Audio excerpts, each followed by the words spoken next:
मुकुंदनगरचे सर्व मुख्य गेट पोलिसांनी केले बंद। बॅरिगेटिंगचा कडेकोट वेढा। दर्गा दायरा परिसरात मोठा बंदोबस्त। धीरज परदेशीच्या अंत्यसंस्काराच्या मागणीने प्रशासन सतर्क। दर्गा दायरा परिसरात कडेकोट बंदोबस्त। ये जा रोखली।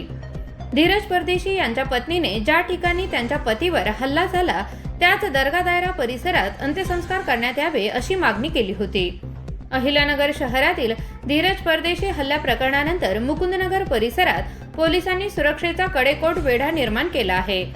परिसरातील सर्व प्रमुख प्रवेशद्वार बॅरिगेटिंग करून बंद करण्यात आले असून नागरिकांच्या ये जा मार्गावर पोलिसांचे नियंत्रण ठेवण्यात आले आहे।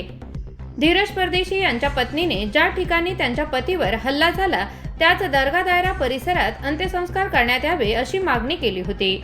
या पार्श्वभूमीवर कोणताही अनुचित प्रकार घडू नये यासाठी पोलीस प्रशासनाने मुकुंदनगर परिसरात मोठा बंदोबस्त तैनात केला आहे।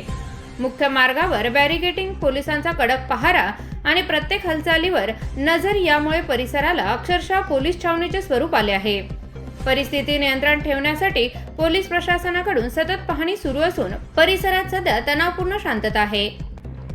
कॉंग्रॅच्युलेशन्स वहिनी, बाळ झाल्याबद्दल। पण मी ऐकलंय डिलिव्हरी फार क्रिटिकल होती। आता ठीक आहे ना सगळं? अगं होता थोडा प्रॉब्लेम, पण स्त्रियांच्या आरोग्याची संपूर्ण काळजी घेणारं मातृसेवा होतं ना साथीला। सगळं सुरळीत झालं। किशोर वयापासून ते रजोनिवृत्तीपर्यंत स्त्रीच्या आरोग्याची संपूर्ण काळजी घेणारं अहमदनगर मधील पहिलं स्त्री रुग्णालय Matruseva women's hospital, obstetric, ICU। किशोरवयीन आणि विवाहपूर्व समुपदेशन, गरोदर माता तपासणी आणि प्रसूती, पहिल्या सिझेरियन नंतर नॉर्मल डिलिव्हरीची सोय। मातृसेवा विमेन्स हॉस्पिटल, सक्कर चौक, नवीन टिळक रोड, अहमदनगर। फोन 9850 20 0017।